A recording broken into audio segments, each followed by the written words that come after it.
목요일 날 오후쯤에 긴급한 문자가 제 전화기에 들어왔습니다. 한 예수마을교회 중보기도단에서 온 문자인데, 이정희 권사님이 심장마비로 위독하니까 기도 부탁합니다 라는 문자였어요. 그래서 얼른 기도했습니다. 하나님 별 탈 없게 해주십시오 기도했어요.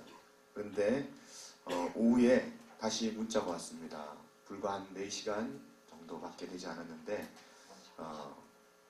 의사의 소견에 의하면 더 이상 살 소망이 없다고, 그래서 의학적으로 사망 진단이 떨어졌다고 문자가 왔어요. 그리고 난 다음에 국립의료원으로 올라오고 있다고 그렇게 문자가 왔습니다. 그 이후 목요일부터 이제 시작된 이정희 권사님의 장례 예배에 계속 제가 같이 다니면서 예배를 드리고, 그리고 적지 않은 충격과 함께 묵상을 많이 했습니다. 이정희 권사님의 삶은 여러분 잘 알다시피 우리 재원이 재순이 아버님이시잖아요. 그래서 지금 재원이 재순이가 군대에서 목요일 날 급하게 휴가를 왔어요. 같이 함께 지금 자리에 같이 하고 있는데,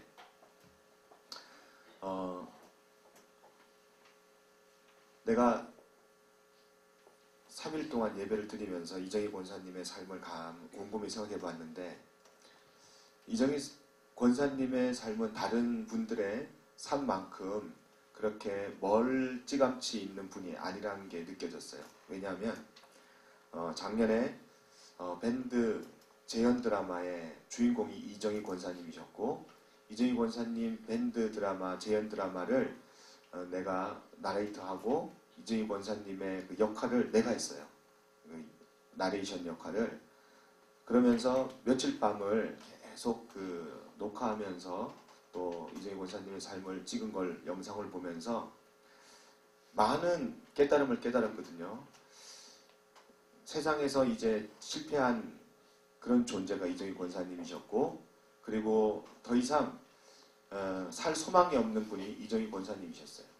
근데 하나님이 이정희 권사님 만나주셨고, 그리고 이정희 권사님 실제로 10년 전에 사형 선고를 받았어요. 병원에서 실질적으로 이제 더 이상 간이 회복되지 않아서 응급실에 실려갔는데, 그때 더 이상 가망이 없다고 병원에서 진단을 받은 그 진단이 10년 전 사건입니다. 그런데 놀랍게도 하나님이 이정희 권사님 사랑하셔서 10년 동안 건강함을 주셨고요. 그리고 10년 동안 주님 안에서 살게 하셨고, 10년 동안 우리 재원이 재순이, 그리고 그 부인 되시는 김현미 집사님을 위해서, 그리고 맡겨준 양을 위해서 최선을 다해서 사셨습니다. 매 주일마다 저에게, 예수마을 교회 교인들은 잘 모르거든요. 제가 한 번은 꽃가게에 꽃을 사러 갔는데 저보고 어디서 많이 본 분 같다고 그래요. 그래서 어디서 많이 봤을까요? 그랬더니 혹시 교회 다니세요? 그래 나보고. 그래서 예 그랬더니, 그래서 목사님이라고 하는 줄 알고 예 그랬더니 혹시 몇 마리세요? 그러는 거예요. 저거 몇 마리네요. 그래서 나이가 이제 40이 넘었기 때문에 한 뭐 15나 16 뭐 아무거나 생각나는 대로 그냥 15마을이에요. 그랬더니 그렇죠, 15마을이구나. 어쩐지 얼굴이 많이 있더라. 15마을이시구나. 반가워요. 그러면서 자기는 13마을이래요. 그러면서 되게 반갑다고. 그래서 한번 제가 인사를 나눈 적이 있습니다. 잘 몰라요. 예수마을교회 성도님들을 잘 모르는데, 이정희 권사님은 항상 주일마다 제가 어디 있든지 주일마다 먼저 달려오셔가지고 손을 잡아주시더라고요. 그래서 이정희 권사님의 그 삶은 남다르게 이렇게 마음에 와닿았습니다. 그런데 제가 장례를 집도하면서 느끼는 거는 다른 분들 사역을 하면서 많은 분들을 제가 하늘로 하나님 천국 환송 예배를 드렸지만, 이정희 권사님 같이 이렇게 살가운 분은 처음이에요. 제가 그 이정희 권사님의 삶을 재현한 것도 있지만, 이정희 권사님의 삶이 정말 역전 드라마 같은, 삶 자체가 드라마 같은 분이 바로 이정희 권사님이셨거든요. 그 죽음을 앞에 놓고 제가 묵상하면서 조금 더 사셔도 되는데 라는 마음이 들더라고요. 다른 분들은 좀 그만 사셔도 되는데 하시는 분들은 계속 오래 사시고 교계에 전혀 영향력이 없고 오히려 하나님의 그 교회를 영광을 가리는 분들은 좀 빨리 가셨으면 하는데 그분들은 계속 오래 사시고 좀 더 사셨으면 하는 하영주 목사님 같은 분들은 빨리 데려가시고 좀 더 사셨으면 하는 오카노 목사님 같은 분은 빨리 데려가시고 빨리 데려가셔야 될 분들은 빨리 안 데려가시고 그래서 이정희 권사님도 좀 더 사셔도 되는데 그런 마음이 마음 한편에 많았습니다. 저는 이정희 권사님이 마지막 화장 예배를 드리는데 화장 예배를 준비하면서 방송을 하더라고요. 관이 화장터 쪽으로 들어가고 그 다음에 그 방송에서 1시간 40분 후면 완전히 화장이 끝납니다. 그렇게 이야기를 하더라고요. 근데 놀랬어요. 왜냐하면 예전에는 3시간 걸렸어요. 예전에 3시간 걸렸는데 1시간 반으로 단축되고 반으로 줄었다는 거죠. 그래서 보면서 참 많이 단축됐다. 그런 생각이 들었거든요. 그럼 제가 이야기를 했어요. 마지막 우리 화장 예배 드릴 때 조금 있으면 1시간 40분만 있으면 우리 이정희 권사님은 한 손에 들어올 만큼 한 줌의 재로 변할 겁니다. 이게 바로 사망의 권세입니다. 이게 바로 죄의 권세며 죽음의 권세입니다. 여러분, 죽음은 권세가 있어요. 사망은 힘이 있어요. 우리를 한 줌의 재로 만드는 것이 바로 사망 권세고요. 죽음의 권세입니다. 무엇이 그 화력이 나를 한 줌의 재로 만든다고 생각하십니까? 아니요. 죽음의 바이러스가 나를 그렇게 만든다고 생각하세요? 심장마비가 심근경색이 나를 그렇게 만든다고 생각하세요? 그렇지 않습니다. 나를 한 줌의 재로 만들고요. 그리고 나를 한 줌의 흙으로 만드는 것은 바로 죄의 권세이며 죽음의 힘이고요. 그리고 바로 하나님께서 말씀하신 정령 죽으리라 한 그 말이 응한 겁니다. 왜 이렇게 우리는 한 줌의 죄, 다시 말해서 한 줌의 죄로 밖에 살 수 없는, 그렇게 우리의 인생이 결과물로 살 수밖에 없는 이러한 결과가 생겼을까? 우리의 삶이 왜 이렇게 죄의 권세 아래 있을까? 왜 죽음의 권세에 우리가 사로잡혀 있을까? 여러분들 한번 그 이유를 생각해 보신 적이 있나요? 왜 내가 죄의 권세, 죽음의 권세 아래 머물러야만 할까? 아무리 몸부림쳐도, 아무리 내가 노력하고 힘써도 이 죄의 권세를, 다시 말해서 사망의 권세를 이길 힘은 그 아무도 없습니다. 불로 장생을 꿈꾸던 진시황도 여러분 잘 알다시피 나이가 50도 못 돼서 죽었다 그러죠. 이렇게 세상은 아무리 자기가 영원을 꿈꾼다 해도 사망의 권세와 죽음의 권세를 이겨낼 수 없습니다. 그만큼 강한 힘이 있어요. 뭐가요? 죽음이. 사망은 강한 힘과 강한 권세가 있습니다. 그런데 지금 우리가 몇 주간 말씀하고 있는 말씀의 제목이 뭡니까? 생명이 주는 풍성함이에요. 생명이 주는 풍성함이란 차원에서 볼 때 이 죽음이라는 것은 전혀 반대되는 개념이고 반대되는 개체입니다. 사망은 죽음과 생명과는 전혀 반대되는 그러한 속성인데 왜 주님은 이 땅에 오셔서 생명을 우리에게 줄 뿐 아니라 그 생명이 풍성하게 되는 것을 바랬을까? 그리고 그 생명은 어디에 속한 것이며 그 생명의 본질은 뭘까? 여러분 한번 우리가 같이 깊이 한번 고민해 봐야 됩니다. 그 생명의 본질이 뭘까? 여러분 어떻게 생각하세요? 생명의 본질은 뭐라고 생각하십니까? 아직까지 우리가 코끝에 호흡이 붙어있기 때문에 사실 심각하게 생각하지 않습니다. 제가 왜 이렇게 심각하게 생각하냐면 제가 일주일 전부터 심장이 좀 많이 두근두근 거렸어요. 심장이. 그러니까 한 3일 전부터는 아플 정도로 심장이 그렇게 두근두근 하더라고요. 제 의지와 상관없이. 그런데 우리 이정희 권사님이 심근경색으로 우리 하나님의 부름을 받았다고 생각하니까 얘기 들으니까 나도 오늘이나 내일 하나님이 오라 하시면 그냥 가는 거예요. 여러분들은 안 갈 것 같아요? 다 우리는 하나님이 오라 하시면 그냥 가는 거예요. 누구도 안 됩니다, 아니오라고 할 수 없어요. 그렇잖아요? 그런데 지금 주님께서는 우리를 죽으라고 이 땅에 살게 하는 것이 아니라 살으라고. 생명은 살생자에 명령할 명자라 그랬잖아요. 살으라고 하는 거예요. 이 땅에서 뿐 아니라 저 땅에서도 영원히 살으라는 것이 바로 생명입니다. 생명. 우리에게 생명을 주셨는데 우리는 그 생명을 어떻게 받아들이고 어떻게 해석할 것이며 어떻게 내가 그 생명을 소유할 수 있을까? 교회 다닌다고 생명을 내가 소유할 수 있을까요? 전혀 그렇지 않습니다. 교회 다니는 사람들도 생명을 잃어버린 생명과 무관한 사망의 권세 아래에 있는 사람들이 얼마나 많은지 모릅니다. 저는 모태신앙이지만 생명과는 전혀 무관한 삶을 살았고요. 생명의 죄의 권세 아래, 사망의 권세 아래 붙잡혀서 교회 생활을 하고 있었어요. 사망의 원인이 뭔지를 알아야 생명을 얻을 수가 있습니다. 사망의 원인이 뭐냐면 바로 로마서 6장 23절입니다. 띄워주실까요? 한번 같이 읽겠습니다. 시작!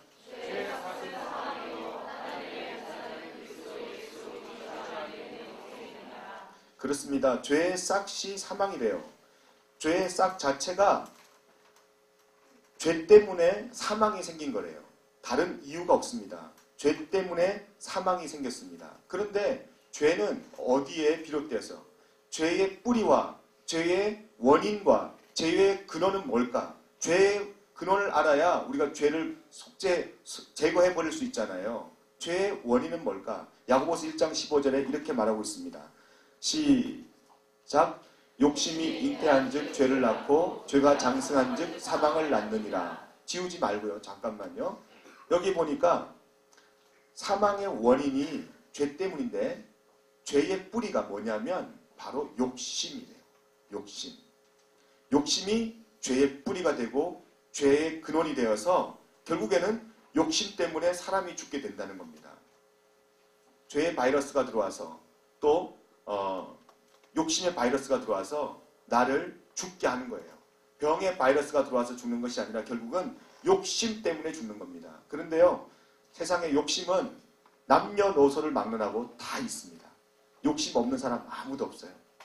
제가 신앙생활하면서 아무리 정말 호인이라는 그런 이야기를 듣는 사람도 제 목회를 하면서 보면 욕심이 있더라고요. 욕심. 여러분, 욕심 때문에 우리는 결국에는 죽게 됩니다. 그런데 이 사망의 원인된 욕심, 이 욕심으로 말미암아 우리가 죽게 되었는데 주님께서는 욕심 때문에 죽게 된 우리에게 생명을 주셨어요. 그 생명은 과연 뭘까 그러면? 어떻게 그 생명을 받아들일까? 여러분, 욕심을 빼버리고 욕심을 제거해버리고 욕심을 내 속에서 딜레트 한다고 해서 없어집니까? 사라집니까? 아니요. 계속 생겨나는 거예요. 욕심은 끊임없이 생겨나는 거예요. 그럼 어떻게 해야 내 속에 있는 나를 사망의 권세 아래 묻게 하는 욕심을 제거해낼까? 그게 바로 생명입니다. 생명이 들어와야 욕심이 없어져요. 믿습니까? 그러면 그 생명은 어떻게 내 속에 들어오게 되는가? 여러분하고 같이 함께 말씀을 찾아보겠습니다. 요한복음 6장 63절이에요. 봅시다.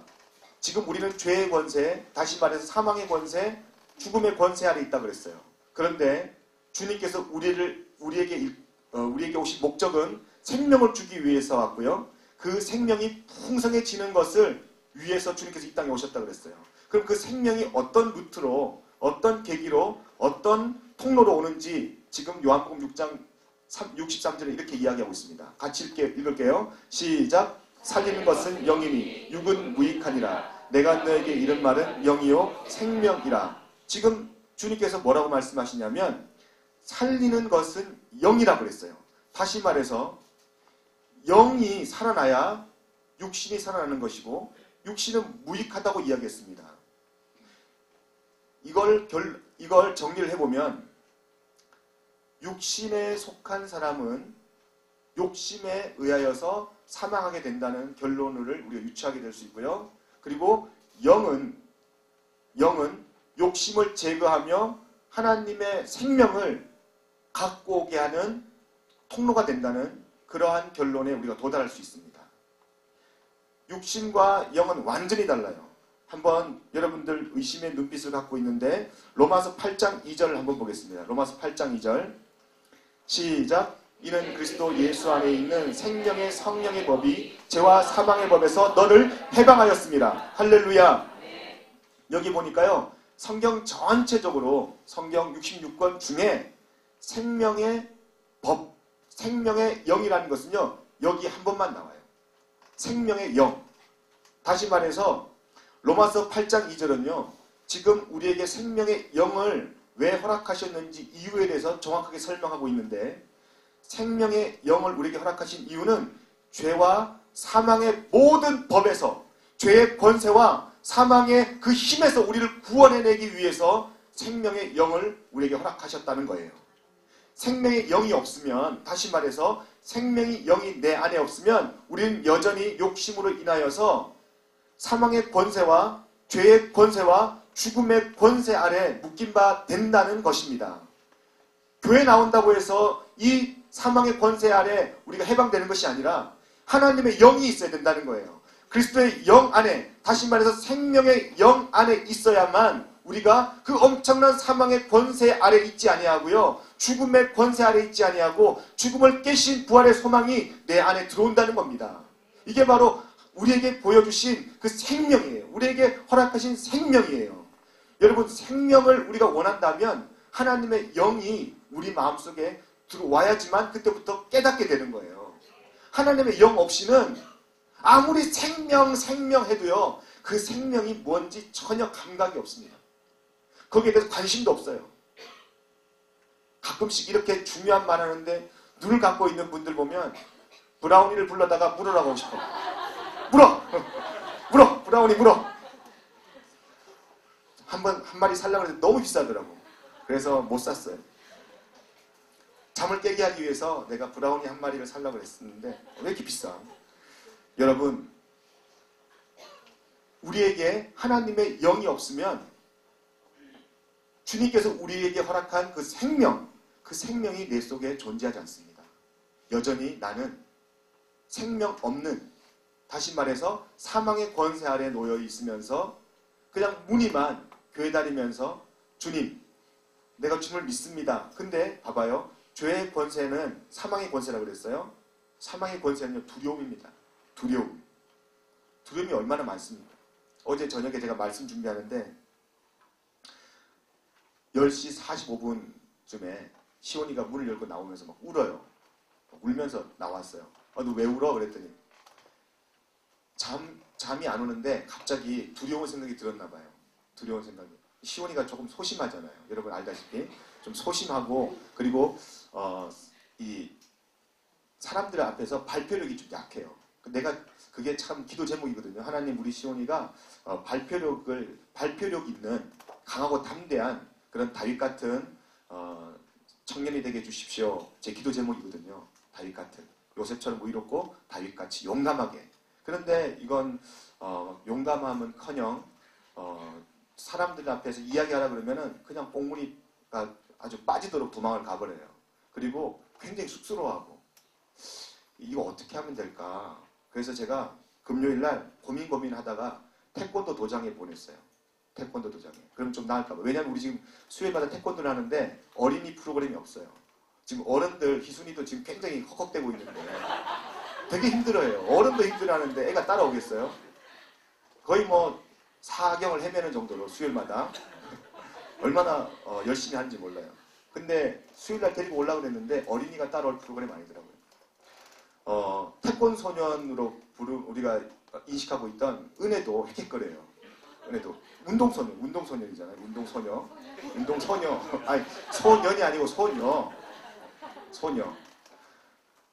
그처럼 운동도 잘하는 사람도 헉헉거리는데 시온이가 수요일날 데리고 와서는 가져가겠다 싶어서 가까운 도장에 보냈어요. 근데 가자마자 첫날 그 아이들이 괌을 지르잖아요. 꽝! 그러니까 그 소리에 놀래가지고 울었어요. 그냥.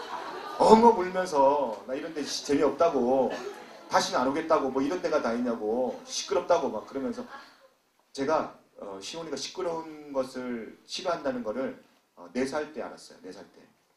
그 미국에 그때 아마 독립기념일이었을 거예요. 독립기념일인데 그때 폭죽을 막 터뜨리더라고요. 정말 화려해요. 정말 멋있었어요. 막 폭죽을 터뜨리는데 시온이 친구는 너무 좋다고 폭죽 보면서 막 팔짝팔짝 뛰고요. 막 그 폭죽 잡느라고 내려오면 잡을 것 같잖아. 막 이렇게 내려오면 그거 잡느라고 막 사방팔방 이 친구들 막 돌아다니는데 그 돌아다니는데 시온이는요 땅에다가 코를 박고 막 우는 거 있죠. 빨리 어디 가자고, 딴 데 가자고 막. 그래가지고 제가 그냥 금방 곧 죽을 것처럼 울더라고요. 나 그렇게 우는 거 처음 봤거든요. 내가 가슴이 미어지잖아. 저 폭죽을 제가 어떻게 해버려 막. 근데 폭죽이 어떻게 할 수가 없어. 멀리 있어가지고. 멀리 쏘니까. 그래서 시온을 들쳐왔고요. 100m 한 8초, 9초 만에 막 뛰는 거예요. 발이 안 보이도록 뛰었어요. 왜냐면 그 소리가 안 나는 곳을 빨리 피해야 되니까 끝까지 뛰었어요. 한 20분 뛰었나? 그러니까 조금 이제 소리가 덜 나더라고요. 땀이 범벅이 됐죠 그때. 땀 범벅되고 시온 들쳐오고 뛰었는데 자지러지게 우니까. 그리고 시온아 괜찮아 이제 소리 안 들리지? 그랬더니 멀리서 불빛만 보이니까 괜찮다고. 그때 내가 시온이를 잃어버린 줄 알았어요. 그만큼 울었어요. 지금 내가 재밌게 얘기하려고 그러는 거지 그때는 금방 죽을 것 같더라고. 하나님이 사명이 있으니까 데려가지 않고 지금까지 살려주셨는데 귀가 예민하구나. 귀가. 근데 태권도장에서 아이들이 한 40명이 갑자기 동시에 꽉 이러니까 애가 갑자기 놀래가지고 거기서 막 울면서 가자고. 근데 그게 갑자기 잘 때 생각났나 봐요. 그 두려움이. 그러면서 태권도장 가기 싫다고. 두렵다고. 무섭다고. 막 그러면서 계속 철철철철 우는 거예요. 시온아 지금 밤 11시야. 네가 지금 걱정해도 태권도 도장 안 가면 그만인데 지금 울 필요 없어. 걱정하지 마. 근데 그 두려움, 그 공포심이 시온이 마음속에 깊이 있었나 봐요. 깊이 잠재되어 있었나 봐요. 그래서 제가 왜 이런 데 민감하냐면 여러분 잘 아는 닉슨 대통령이 워터게이트 사건 때문에 대통령 사임을 했잖아요. 근데 주변에 있는 사람들이 특히 심리학자들이 왜 닉슨 대통령이 그 워터게이트 사건에 연루되어서 대통령직을 중간에 그만둬야 됐는지 그 이유를 설명하는데 그 이유의 가장 첫 번째 이유가 뭐냐면 닉슨 대통령이 어릴 때 받은 상처 때문에 그렇다는 거예요.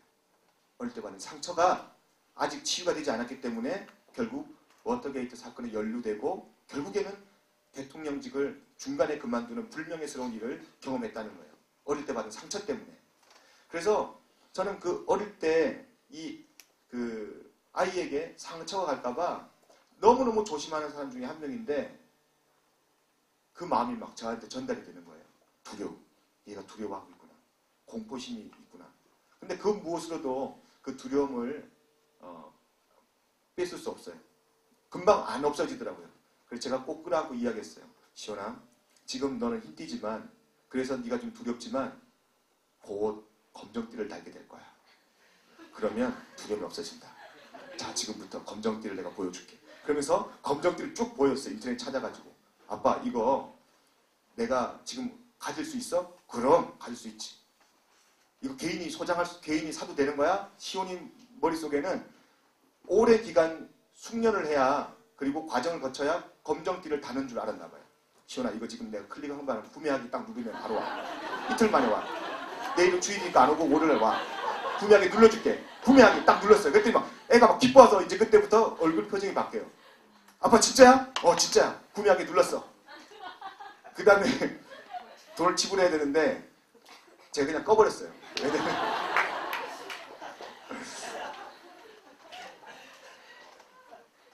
그리고 난 다음에 제가 시온한테 얘기했어요. 시온아, 월요일이면 검정띠가 올 거야. 내일 검정띠 사러 가야 돼요. 왜냐면 제가 로그인 안 했거든. 회원 가입을 했는데 얼마나 복잡해 절차가. 그 10 몇 번가 있잖아. 뭐라고 하면 다 하니까 홍보가 되니까 10 몇 번가. 18번가인가 뭐 19번가인가. 또 가입해야 되고 막 그러니까 그냥 구매하기 눌러서 이제 왔어. 이제 올 거야. 월요일 날 내가 받아서 줄게. 그랬어요. 그리고 난 다음에 시온이 마음속에 두려움이 싹 사라진 걸 봤어요. 검정띠가 뭐라고? 검정띠 그게 뭐라고? 두려움이 싹 사라지고요. 그냥 코 골고 자더라고요. 한 5분 지났나? 코 골고 자요. 여러분, 우리 마음속에는요. 어떤 모양으로든지 항상 두려움이 찾아오게 되어 있습니다. 두려움. 그런데 그 두려움을 아무리 물리치려고 해도 물리칠 수가 없어요. 그럼 우리의 그 두려움을 물리칠 수 있는 그 검정띠가 뭡니까? 바로 생명이에요. 예수의 생명. 그 예수의 생명이 나의 검정띠가 되고요. 그 예수의 생명이 내 속에서 사망의 권세, 이 죄의 권세를 물리칠 수 있는 힘과 능력이 되는 줄로 믿습니다. 그게 바로 권능이라는 거예요. 그 권능이 우리에게 믿는 자에게 있습니다. 그 권능을 주시기 위해서 지금 이 땅에 오신 거예요. 말씀 볼까요? 고린도후서 3장 6절입니다. 고린도후서 3장 6절. 한번 큰 소리 읽겠습니다. 시작. 그가 또한 우리를 새 언약의 일꾼이 되기에 만족하게 하셨으니 율법 조문으로 하지 아니하고 오직 영으로 함이니 율법 조문은 죽은 것이요 영은 살리는 것이라. 할렐루야. 율법적으로는 우리가 우리의 죄를 알게 합니다. 깨닫게 합니다. 근데 대안이 없어요. 우리가 그 율법을 이길 수 있는 힘도 지킬 수 있는 능력도 없어요. 그런데 오직 영, 예수 그리스도의 영이 우리 속에 오면 그 율법을 지킬 수 있는 권능과 힘이 생기고요. 다시 말해서 하나님의 말씀이 살아있는 말씀으로 내 안에 와닿기 때문에 그 말씀이 내 존재가 되어서 내 전 존재가 되어서 그 말씀으로 인해서 살게 되는 그런 자녀의 권세가 생긴다는 겁니다. 여러분, 하나님의 아들은 하나님의 말씀의 권세 아래 있는 사람이 하나님의 아들이고요. 하나님의 영이 있는 사람이 하나님의 아들입니다. 그 사람만이 이 땅에서 빛과 소금의 역할을 감당할 수 있고요. 그 사람만이 진짜 크리스찬으로서 예수의 생명력을 가지고 사는 존재가 된다는 것입니다. 그리고 고린도전서 15장을 보겠습니다. 고린도전서 15장 같이 읽겠습니다. 시작. 기록된 바 첫사람 아담은 생명이 되었다 함과 같이 마지막 아담은 살려주는 영이 되었나니 그러나 먼저는 신령한 사람이 아니요 육의 사람이요 그 다음에 신령한 사람이니라. 아멘. 지우지 말고요. 잠깐만요. 이제 말씀의 결론을 맺겠습니다. 제가 말씀을 묵상하면서 과연 주님께서 우리에게 생명을 주셨는데 그 생명이 유린당할 때 그 생명이 우리에게 우리가 빼앗김을 당하고 우리 안에 죄가 찾아오고 사망이 찾아올 그 당시에는 아담이 이 세상에 하나님으로부터 창조되어진 유일한 인간이었어요. 유일한 인간. 근데 그 아담이 죄 때문에 죄로 말미암아 죽게 되었어요. 그렇죠? 그런데 그 후손들은 다 죽음의 권세 아래 있게 되었습니다. 사탄의 유혹 때문에 넘어졌어요. 사탄의 유혹으로 말미암아 이 땅에 죄가 찾아들어오고 사망이 들어오게 되었어요. 근데 놀라운 사실은 예수님은 두 번째 아담인데 예수님 때문에 우리에게 생명이라는 것이 주어졌고요. 하나님의 영이라는 게 주어졌는데 예수님이 사단의 시험을 말씀으로 이겨냈어요. 첫째가 40일 금식하고 난 다음에 너무 배고프잖아요. 마귀가 유혹한 첫 번째 유혹이 돌로 떡 만들어 먹어라 라였습니다. 알죠? 처음 들어요? 돌로 떡 만들어 먹어라 였습니다. 두 번째 유혹이 뭐냐면 높은 거룩한 성전에 올라가서 아무것도 안 하고 뛰어내리면 너가 뛰어내릴 때 천사들이 확 와서 너의 머리털도 하나 상하지 않고 발을 딱 붙잡아서 하나도 안 다치게 할 거다. 뛰어내려라. 거룩한 성전에서. 한번 생각해 보세요, 여러분. 여러분이 지금 이거 성경 내용을 다 아니까 하나 재미없지만 여러분들이 한번 그 유혹을 받는 생각해 볼래요? 나는 이런 버릇이 있다고 그랬죠. 하나의 물체를 그냥 한 면으로만 보는 것이 아니라 엎어도 봤다가 제쳐도 봤다가 이렇게도 봤다가 이렇게도 봤다가 모서리도 봤다가 그래서 저를 사람들이 되게 복잡하다고 이야기를 해요. 근데 복잡하지 않아요. 제 버릇이에요. 그게. 막 이렇게 다면으로 다양하게 다양한 각도로 보는 게 제 버릇이에요. 그 안에 그 유혹을 받는 주체가 나라고 생각해 봤어요. 나라고. 그래서 내가 거룩한 성전에서 봐봐요. 뛰어내리기만 하면 천사들이 수종 들어서 나를 하나도 안 다치게 할 것이다. 분명히 주님 그렇게 하실 분이에요. 그죠? 천사들이 다 수종 들었다고 그 다음에 나와 있으니까 천사들이 하나도 발 안 다치게 했을 거예요.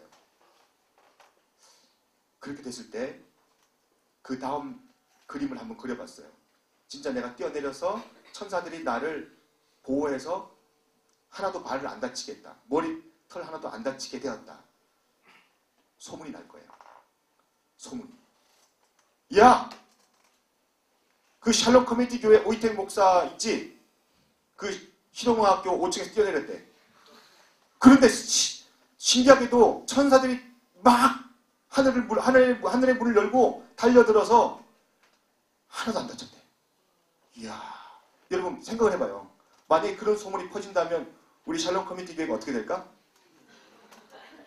바로 옮겨야 돼. 네, 저기 지금 동대문 메가박스 그 옆에 바로 옆에 큰 우주모함 같은 건물 하나 있더라고. 봤어요? 네, 바로 글로 옮겨야 돼. 그곳이 우리 교회가 될 줄로 있습니다. 그러니까 그게 중요한 게 아니라 생각해봐요. 내가 뛰어내렸는데 안 다쳤어. 천사들이 막 와가지고 바람처럼 막 확 와가지고 나를 붙잡았어. 내가 그렇게 크게 말 안 해도요. 열심히 성경 공부 안 해도 열심히 여러분 붙잡고 밴드 미라클 기도에 왜 안 왔어 또. 미라클 기도에 와야죠. 그 미라클 기도에 오란 말도 내가 안 해도 되고 내가 광고 안 해도 돼. 그냥 가만히 있어도 목사님 언제 한번 기도회 한번 인도해 주세요. 제발 기도회 한 번만 인도해 주세요. 좋아 그러면 이번 주 목요일 할게. 미어 터질 거야. 미어 터질 거야. 그렇지. 기적을 일으킨 주인공이라고. 미어 터질 거야. 이번에 미어 터져야 되는데 빈자리가 미어 터지더라고. 밴드 원들 다 어디 가고 없고. 여러분 이렇게 속 안 상하게 목회도 돼요. 예수님이 만약에 뛰어내렸다. 그 유대 땅에 소문이 쫙 퍼질 거야. 거룩한 성전에서 뛰어내리는데 천사들이 와서 수종 들더라. 야 그분 진짜야. 그분 진짜야. 이렇게 사람들에게 소문 안 날까요? 그런데 봐봐. 사탄은 그런 소문이 났을 때 누가 제일 속상해할까? 사탄이에요. 사탄이 속상해할 거야. 그치? 근데 뛰어내리라 그래. 왜 그럴까? 도대체 왜 사탄은 허구 많은 유혹 중에 그런 유혹을 했을까? 그런 유혹을 했을까? 그리고 난 다음에 높은 산에 올라가서요. 너 나한테 절하면 이 영광을 다 너에게 줄게. 생각을 해봐. 좋아. 내가 잠깐 눈 딱 감고 너한테 절한다. 그리고 이 영광을 다 하나님께 올려드리겠지. 내가 이 영광 다 하나님께 올려드리리라. 그렇게 해도 되는 거예요. 그렇지 않아요? 조금만 다른 각도로 생각하면 그렇게 할 수 있어요. 근데 마귀가 사탄이라는 이 존재가 자기한테 그런 악영향, 배 꼴리는 그리고 정말 신경질 나는 그리고 정말 받아들이기 힘든 그런 예수님의 영광을 눈에 보면서도 왜 그런 걸 하라고 유혹을 했을까? 왜? 답은 단 한 가지예요. 십자가를 통해서 모든 사람들에게 주어질 하나님의 생명, 하나님의 영, 그것만큼은 안 된다는 거야. 그것만큼은. 좋아, 네 영광 다 받아. 네가 이 땅에서 쟁취할 수 있는 모든 것 다 누려. 그렇지만 생명은 흘러가게 하지 마. 이거였어요. 십자가의 길 외에는 그 어떤 방법으로도 우리에게 생명을 줄 수 있는 방법이 없었어요. 하나님의 영을 우리에게 부어줄 수 있는 방법이 없었어요. 그 율법을 깨는 방법은 주님이 죽는 길밖에 없었어요. 주님이 이 땅에 오셔서 죽음으로 말미암아 우리에게 정말 하나님의 영인 생명을 우리에게 부어주신 겁니다. 사탄은 그걸 알았기 때문에 정말 눈에 가시 같은 일이 벌어진다 할지라도 그거 다 감수하려고 그랬어요. 사탄은. 좋아. 내가 그냥 다 용납하지. 내가 다 양보하지. 네가 영광 다 받아.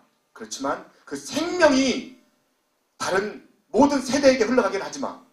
그 생명이 역사하긴 하지 마. 사탄의 전략이었어요. 그 사탄의 전략은 창조 때 정확하게 들어맞았습니다. 아담을 통해서 정확하게 들어맞았어요. 아담 때문에 그 생명은 더 이상 흘러가지 못했습니다. 그래서 죄를 지으면 죽을 수밖에 없는 우리가 누구에게 그 죄를 전가시켰어요? 짐승에게 전가시켰어요. 더 이상 흘러가지 않았습니다. 예수 그리스도를 통해서 이제는 생명이 온 세대에 걸쳐서 흘러가게 된 겁니다. 그게 바로 하나님의 영이에요. 여러분, 이제 우리는 그 하나님의 영을, 하나님의 생명을 부여받았습니다. 그 하나님의 생명은 우리 영 안에 있어요. 우리 영 안에. 사람은 영적인 존재입니다. 영적인 존재. 그러면 그 하나님의 영이 오면 어떻게 되느냐? 잘 들으세요. 하나님의 영이 오면 주님을 본받는 자가 되는 거예요. 다른 거 없어요. 하나님의 영이 오면 내가 신령한 능력이 나오고, 하나님의 영이 오면 어떤 일을 할 때 갑자기 일이 잘 되어서, 공부가 잘 되어서 탑을 달리고 또 돈을 벌면 많이 벌리고 이런 건 아닙니다. 그런 건요, 두 번째요, 세 번째요. 첫 번째는 뭐냐? 하나님의 영이 오면 그 하나님 영으로 인하여서 예수님을 닮게 하고요, 죽게 하듯 모든 사람들을 죽게 하듯 대하게 됩니다. 모든 일을 죽게 하듯 하게 되는 거예요. 이게 바로 하나님의 영입니다. 그렇게 될 때 생명이 막 흘러가거든요. 사탄은 그걸 전략적으로 막고 있습니다. 그게 바로 욕심이에요. 여러분, 그래도 욕심 붙잡고 살 겁니까? 사탄의 전략인 이 욕심을 붙잡고 살 겁니까? 아니요. 그렇게 하면 안 되는 겁니다. 잘 들으세요. 욕심을 버리는 것과 하나님이 주는 꿈을 버리는 것하고는 전혀 다른 거예요. 제가 욕심을 버리라 그랬더니 꿈마저 버리는 어리석은 자가 있는데 그건 아닙니다. 욕심과 꿈은 달라요. 하나님의 영이 우리 속에 오면, 제가 목요일날 미라클 기도회 때도 얘기했어요. 하나님의 영이 임하시면 자녀들은 예언할 것이요, 청년들은 꿈을 꿀 것이고 환상을 보고, 노인들은 꿈을 꾸리라. 이게 바로 하나님의 영이 주는 메시지고요, 하나님의 영이 주는 결과물입니다. 하나님의 영이 우리 속에 임하면 그 생명 때문에요, 자녀들은 예언을 하게 됩니다. 어떤 예언요? 생명력 있는 예언. 하나님이 이 땅을 어떻게 통치하실 것인지, 어떻게 다스릴 것인지, 나를 통해 너를 통해 어떻게 역사하실 것인지 하나님의 예언대로 살게 돼요. 그리고요, 청년들은 환상을 봅니다. 하나님의 나라를 봅니다. 마음이 온유해지기 때문에 하나님의 나라를 볼 수밖에 없어요. 하나님의 나라가 어떻게 도래하는지, 하나님의 나라가 어떻게 임하는지, 하나님의 나라가 어떻게 확장되는지, 내가 어떻게 하나님의 나라를 건설해야 되는지, 그 엄청난 꿈을 꾸게 되고요, 환상을 보게 됩니다. 나이 든다고 해서 이제 점점 식어갈까요? 아니요. 나이 들면 나이 들수록 꿈을 꾸게 돼요. 무슨 꿈입니까? 하나님 주시는 놀라운 비전의 꿈을 꾸게 됩니다. 그래서 그 꿈대로 젊은이들에게 또 자녀들에게 선한 영향력을 끼치는, 생명력을 흘려보내는 그러한 영향력이 있는 세대가 바로 노인 세대라는 겁니다. 그래서 저는 나이 들어도 너무 감사하고 너무 기대가 됩니다. 하나님께서 어떤 꿈을 또 주실까? 왜 여러분들 아멘 안 하고, 내가 꿈을 받는다는데 뭐가 배가 아파가지고 아멘 안 하고, 제가 꿈을 받아서 잘 되면 여러분들도 다 잘 될 거예요. 내가 여러분들 덕에 잘 됐다고 이야기하고 다닐 겁니다. 예, 아멘 10명 알았어요. 10명. 저 동영상 잘 찍어놨다가 음성 분석해가지고 그거 한 사람 딱. 할렐루야. 오늘 여러분들에게 도전합니다. 하나님의 영이 임한 사람은 예수의 생명을 가지고 사는 사람이고요, 예수의 생명을 가지고 사는 사람은 절대적으로 변하게 되어 있습니다. 그리고요, 그 생명을 가지고 있는 사람들은 본인만 변한 것이 아니라 본인이 속한 사회도 변화시킵니다. 가정도 변화시킵니다. 그게 바로 생명력입니다. 그렇게 변화되어지는, 그렇게 여러분들 변화된 삶을 살아가는, 여러분 삶 전체의 삶의 환경에 영향을 주는 사람들에게 여러분들 변화로 말미암아 그들도 변화되는 그런 놀라운 역사를 일으키는 변화의 주인공, 생명의 주인공이 되기를 예수님의 이름으로 축복합니다.